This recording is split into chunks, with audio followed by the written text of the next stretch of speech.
5星级的酒店，我今天就带大家看一下他们的空调系统装的是什么样的空调系统。这个是卧室的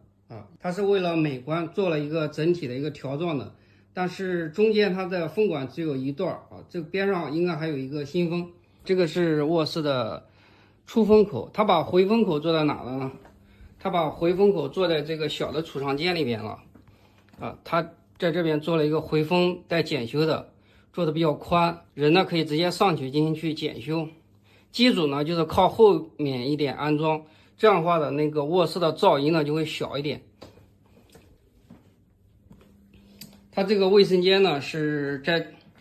在这个地方呢做了一个小的缝，是排气扇，它这边就是排气扇的检修口。它这个系统呢就是一个水系统。我们看一下它的温控器，温控器呢是用的是霍尼韦尔的英文的这个 fan 这个风量高中低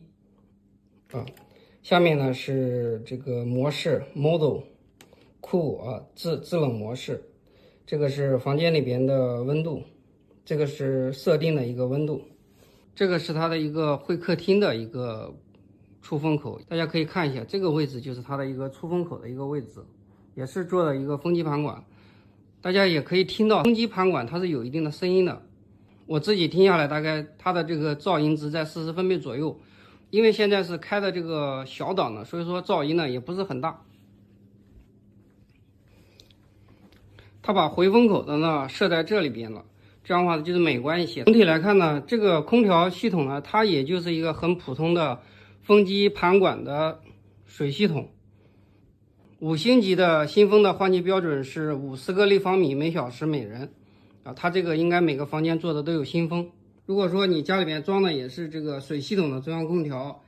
顶上做风机盘管，地面做地暖，再加上50风量的这个新风，你的这个空调的系统就可以说基本上也能够达到甚至是超过5星级的标准。